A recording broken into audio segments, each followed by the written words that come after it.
from National Public Radio. NPR Playhouse presents Nightfall.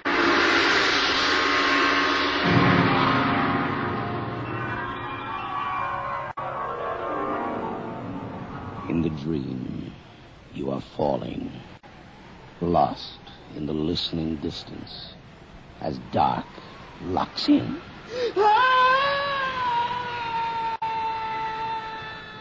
Nightfall.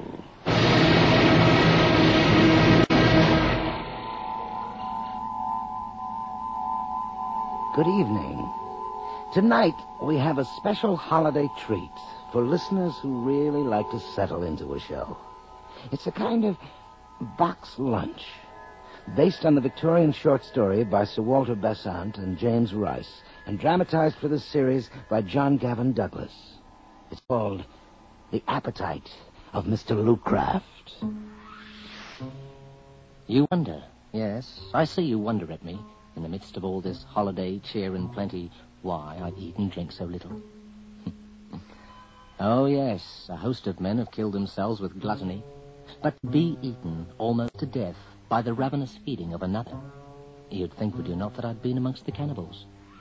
Why, I have. Let me tell you about it. Let me tell you how I disagreed with something that ate me. My appetite was hereditary. One of the few things I can remember of my mother was a constant complaint that my father used to eat her out of house and home. It was the same when I became a strolling player, wandering the provinces with a down-at-heels troupe of actors. We were poor as church mice, but it was share and share alike, and they said I ate for four. For all my hearty feeding, I was slim and played Romeo very badly. Good night. This bud of love, by summer's brightening, let me through the beauteous flower when next we meet. Good night, as sweet repose and rest come to thy heart, as that within my breast. Oh, wilt thou leave me so unsatisfied? What satisfaction canst thou have tonight? The exchange of thy love's faithful vow for mine.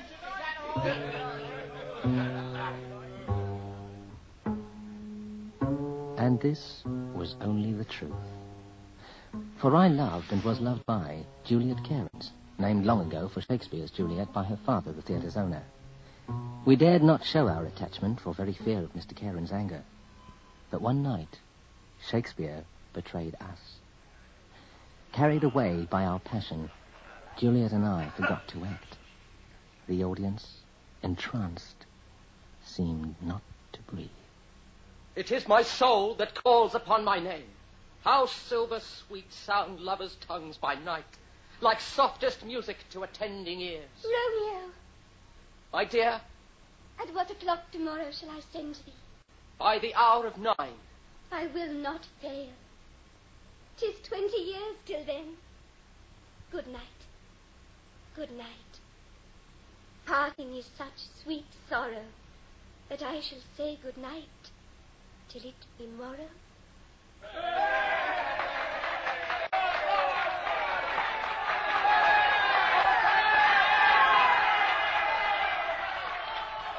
But misfortune of misfortunes, old Cairns himself was in the audience that night. The audience thought it was good acting. He knew what he saw. Next morning, the instant he caught sight of me... Mr. Lucraft, be so good as to step into my office at once, please.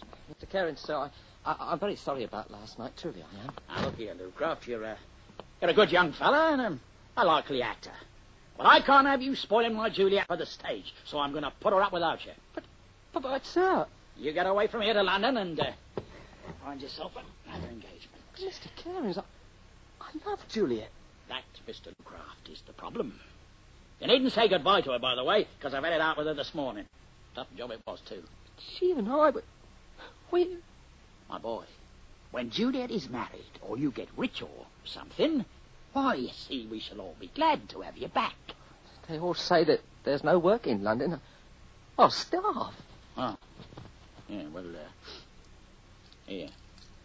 There's a week's pay in advance. That's the best I can do. The next few weeks were even worse than I had feared.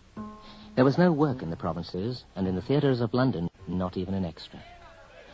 One day at noon, after paying the rent, I found myself without a penny and gnawed by a hunger greater than I'd ever known. Faint and starving, I leaned against a lamppost outside a dining room where a host of people were lunching. Hares, fowls, and turkeys were piled high in the window with boundless prodigality among a wealth of carrots, turnips, and cauliflowers. And through the open doors came a perfume more delicious than the sweetest strains of music, accompanied by the torturing voices of diners. Waiter, roast beef with plenty of brown. Oh, heavens, plenty of brown. Roast mutton underdone. I love my mutton underdone. Roast veal and bacon with stuffing. A dish for the gods. Calf's head for two. I could eat calf's head for a dozen. Pudding. Soup. Fish. Cheese.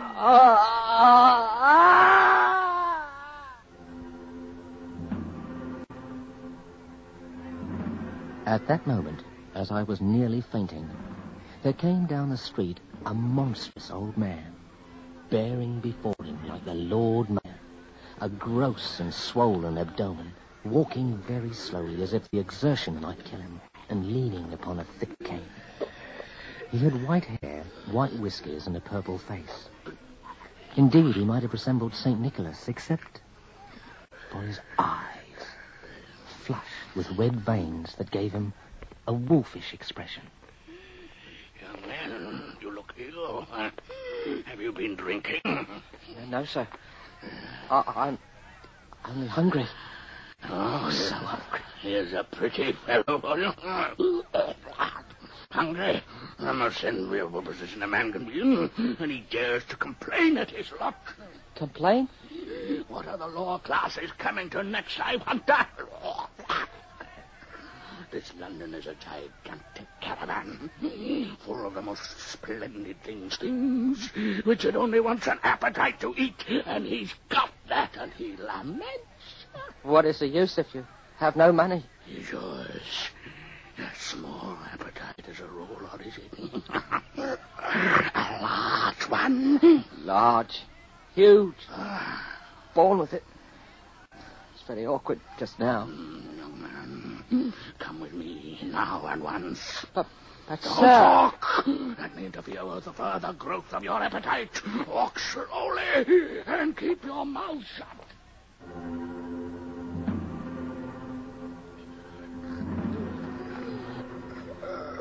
Pushing me down a maze of alleys, he lumbered close behind, muttering to himself with that awful chuckle and grunt. So, what a fine young fellow it is. What room for the development of the alderman's arts. What a backbone for the support of a belly. Heavens, what a diner might be made of this boy if only he had money. Turning into a narrow, hidden court, he bent with great difficulty to a little black portal. It seemed to blow into the keyhole with his mouth. What shoulders he has for a table, and what legs to put under it.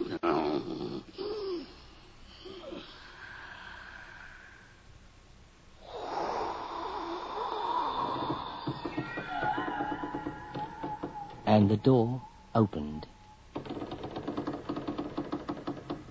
And then it shut behind us of its own accord. We stood in a large room, resplendent with the light of at least 40 wax candles, in whose shimmer there gleamed a magnificent dining table, set for one. And beside it stood what I then thought was a man. Young sir, permit me to introduce my servant, Bouldenay. My heart be delight to meet friend of massa. You have a pretty tasty name, sir. To have a servant black as night and call him Snowball. Bouldenay, what do you think of him? Him a very fine young man, massa. Got lovely appetite developed. Him live much longer time than last other young man.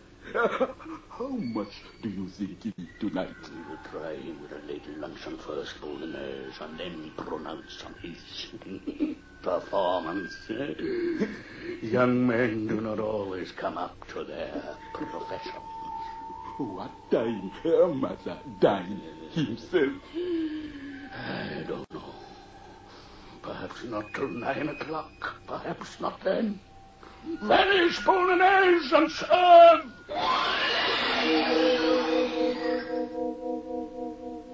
Did the ancient servant go through the floor? Did the table sink when he disappeared and come up loaded with succulent dishes? It seems so. Food. A banquet. Oh, let me eat. One moment only, a single moment. Tell me again the nature and extent of your appetite. And oh, be truthful. Our little tongue should never lie for mutton chop or apple pie. You know the hymn? I've got the devil of an appetite. What is there to lie about? My dear young friend, yours may be fierce at first and promise great things and then end in a miserably small performance. I have known such. Is it a lasting appetite now? Is it steady through a long dinner? Just wait till you see my performance. I never had a long dinner in my life. But is yours an appetite that recovers itself quickly? Is it good at all times of day? Alas, I wish it were not. Young man, do not blaspheme. Tell me, if you eat your fill now, it is 4:30. When do you think you might be ready again? I should say about 8. But I might do something light about 7, I dare say. Right now I could eat a mountain. A mountain! Wonderful are the gifts of Providence.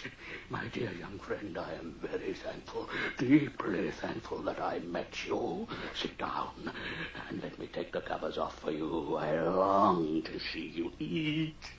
I will wait upon you myself. No one else. Just we two. And the delectables. Lover's eggs. He has eaten all 6. Turtle soup. Gently, my young friend, gently. Impetuous youth. More. Stay, let me add green fat. Humor your appetite. Don't drive it. Canopy. Salad with cucumber and lobster sauce. Bless me, it's like a dream of fairyland. Oh, Fill it of souls like grapes and almonds. It's like watching mighty Caesar. Look at him. Croquet de volaille, gone like a cloud from the sky. Don't move food, my friend. Tasty. Sweetbreads and burgundy wine and mushrooms. Smiles of the dear little innocent confiding calf. Cooperate with it, eh? Mauviettes en casse. Larks in baskets. Sweet rapturous singing larks, toothsome cocky yolly larks. Eat them up.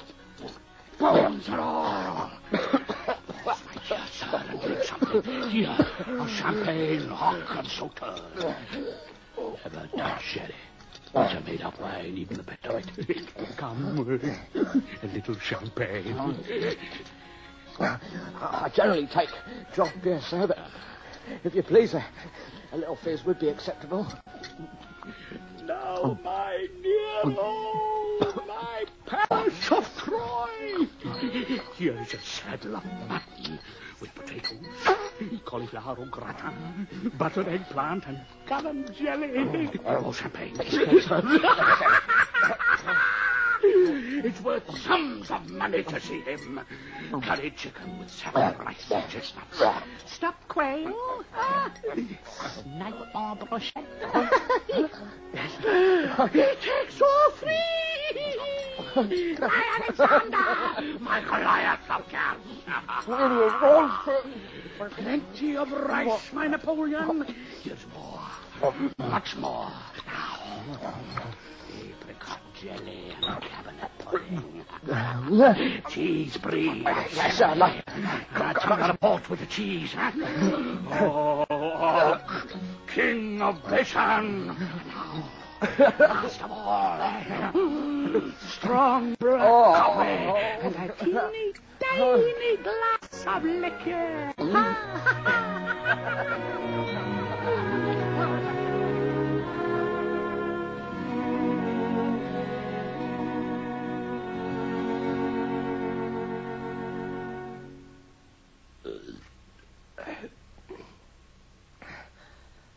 Sir, I'm more grateful than I can tell you. And the gratitude.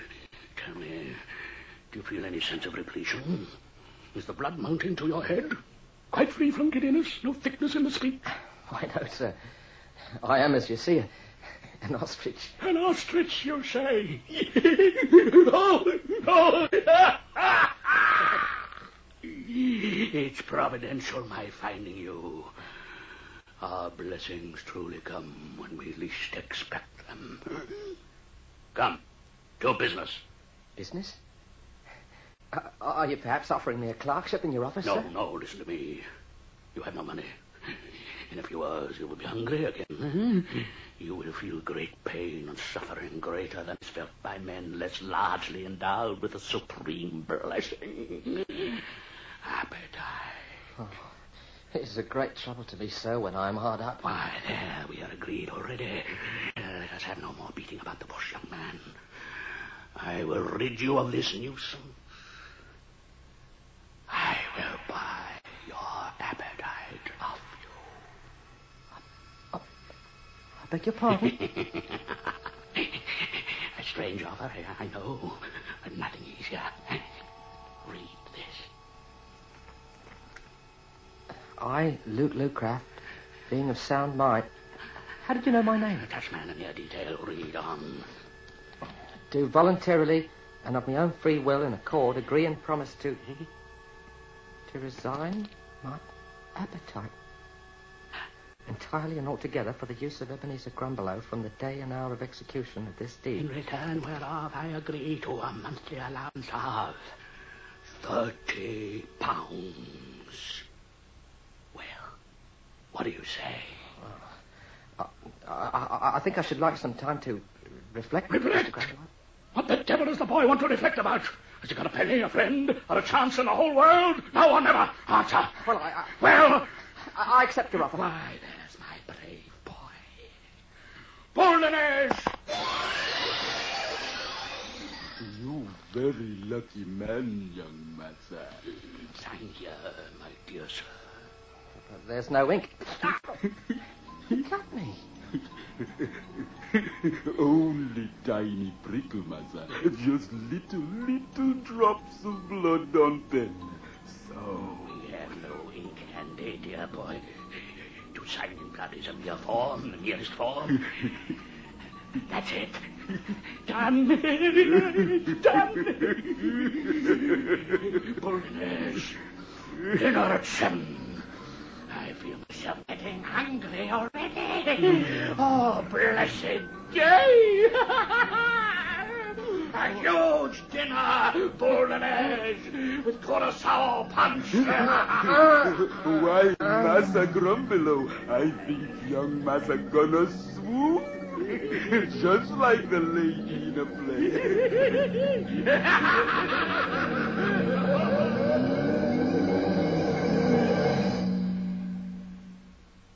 When I came to myself, I was home again, in my squalid little room. On the table lay... A letter? Addressed to me? It was from a firm of solicitors, Crackett and Clarges, dated that evening at 5:30, half an hour after I signed the papers stating that they were empowered by a client whose name they never mentioned Give to Mr. give me Lucraft the sum of £30 monthly to begin this present day. Payment will be made in person to Mr. Lucraft, who is requested to call at the firm's offices, 16 Lombard Street, at his earliest convenience. I stared at the letter with a mixture of stupefaction and horror. The monstrous feast, the bargain, were no dream then. How had they got their instructions? The clock struck 7, and slowly, surely, a sensation began to grow in me. At first a sense of fullness, then repletion, and finally of choking, as if I were eating too much. By a kind of awful insight, I knew at once what was going on. The old man was taking his dinner, and taking more than was good for me. Soon, soon he began to drink too much as well. Oh, my God! I'm getting drunk, and I haven't touched a drop. My head began to spin. Sugar sweetness, bite of lime, and lemon fumes of alcohol like steam from a volcano filled my throat. He was drinking, gulping the curacao punch. I would run to find him, tear up the agreement, but I've forgotten the old glutton's name. He's taking his name. My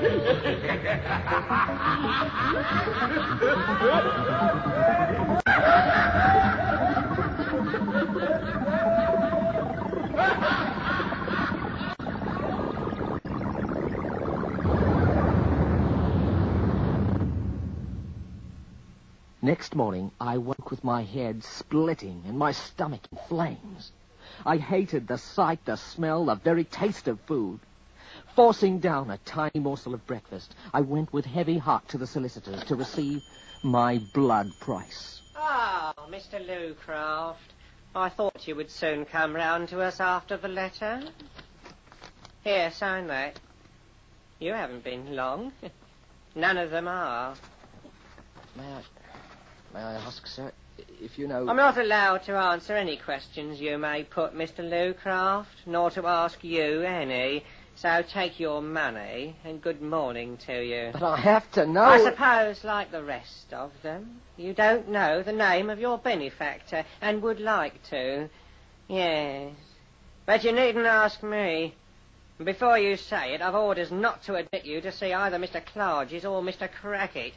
They'd trouble enough with the last one of you. He broke into their office once, drunk, and laid about him with a poker. Drunk? Oh, God. However, Mr. Lucraft, I hope you will be more fortunate than your predecessors. Where are they now? Who are they? Dead and buried they are, all of them. Gone to kingdom come. Delicious trimmings killed them. Oh, delicious. God forgive you. Poor old gentleman, your patron, I mean. He's too good for this world, as everybody knows. He did say when the last went off, he would have no more. He wept over it, and declared that his bounty was always abused. But there never was such a benevolent old chap. I only wish he'd take a fancy to me. What did you say his name was, by the way? Why, if you don't know, I am sure I do not. Here's your cheque, Mr. Lucraft. But I fear there is a blight on the recipients. Oh, indeed. Lord, what a healthy chap Tom Kirby looked when he first came for his cheques. Strong as a bull and fresh as a lark. A good appetite, had he? No. Couldn't eat anything after a bit. Said he fancied nothing. Pined away and died in a galloping consumption. Nobody ever saw him drinking, but he was drunk every night, like the rest. Went out in 3 months. Better luck to you, Mr. Lucraft.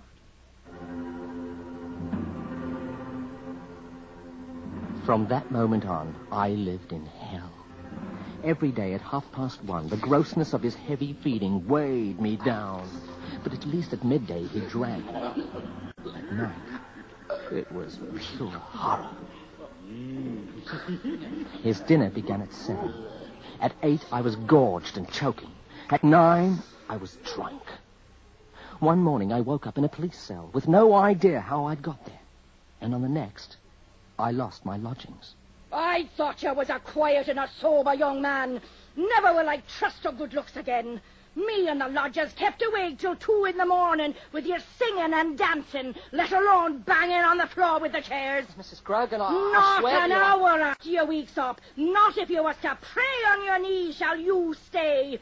Neighbours next door threatening the police, and me a quiet woman for 20 years. I detested food and drink, and I detested life. My bones protruded. My hands began to tremble like a drunkard's. Your cheque, Mr. Lucraft. Look here, sir. You know, you're going it worse than poor Tom Kirby. What is the good of a fella's drinking himself to death? Your poor old gentleman was here yesterday asking me how you looked and if you continued steady. Pull up, old man, and knock it off. Asking how I looked. Oh, what a wager he was. That hardened old voluptuary, that secret murderer, he must have noticed by the falling off of his splendid appetite that I was going down. And he was resolved to kill me off by drinking me to death. In my misery, I was determined to forestall him. I prepared to kill myself first.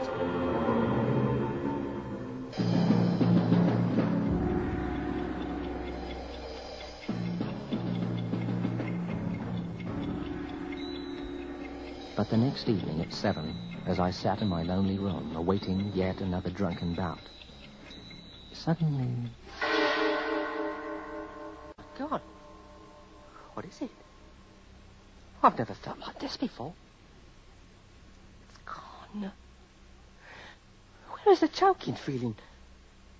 Where's the drunkenness? It can't be.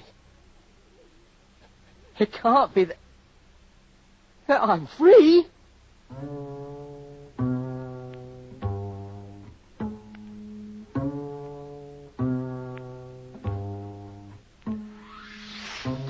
Where is he?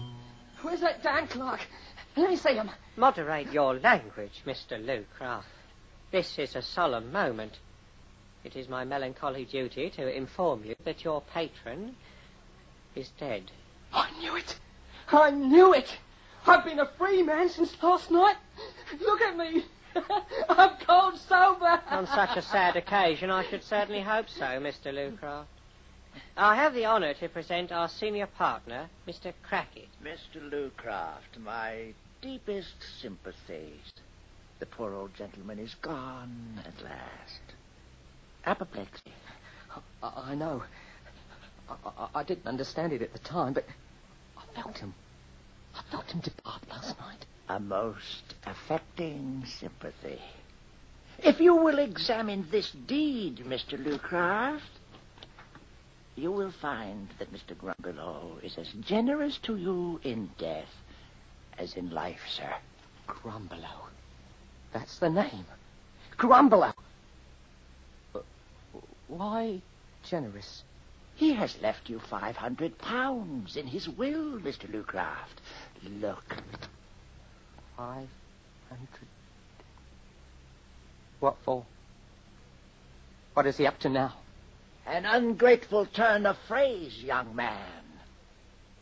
Mr. Grumbelow's love for the poor and humble was a byword to all who knew him. He asked nothing but that you care for his aged servant, Mr. Boldenez here, and cherish him as if he were your own father. No. Why, Massa, Boldenez, very good servant. Cook a lovely dinner, make young Massa rich like Massa Grumbelow. I'd rather hire the devil. Mr. Lucraft! If Massa likes, that can be arranged.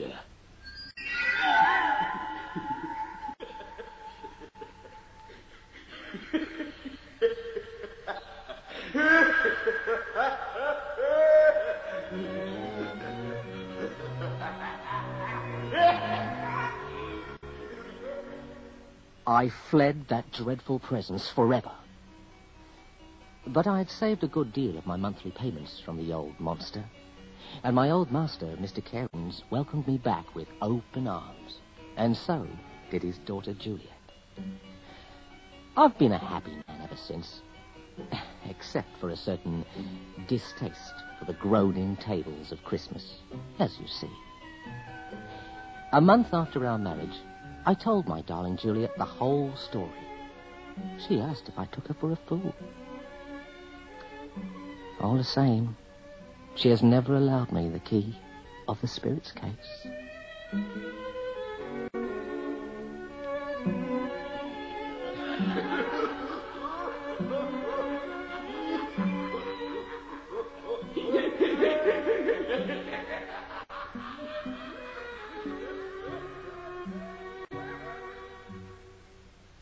You have just heard The Appetite of Mr. Lucraft, the short story by Sir Walter Besant and James Rice, adapted and dramatized for radio by P. Norman Cherry. Featured tonight were Graham Haley as Lucraft and Douglas Campbell as Ebenezer Grumbelow. Nikki Guadani played Juliet, with Leslie Yeoh as Mr. Cairns. Abbott Anderson played the mysterious Boule de Neige, and you heard Robert Christie as Mr. Crackit and John Peters as the law clerk. Other voices in the cast were played by Maureen Fitzgerald. Our recording engineer is Ray Folsick, with sound effects by Matt Wilcott. Our production assistant is Nina Callahan, and the series story editor is Earl Toppings. Nightfall is produced and directed for CBC Radio by Bill Howell. And now, here's a final word from your host. Hello again. And as they say, here's to you. Tonight's program concludes a 13-week run for Nightfall in the United States, and it marks the first time the CBC has had the opportunity to broadcast one of our radio drama series outside Canada. And what a fine time it's been.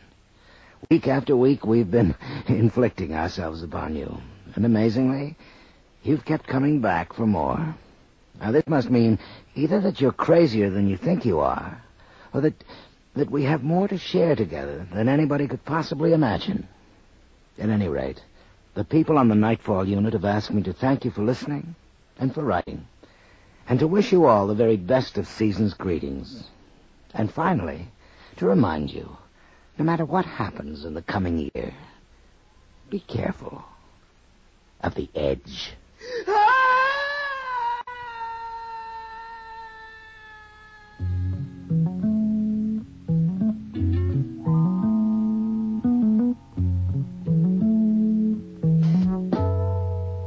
Funds for the distribution of this NPR Playhouse presentation were provided by the Corporation for Public Broadcasting. This is NPR, National Public Radio.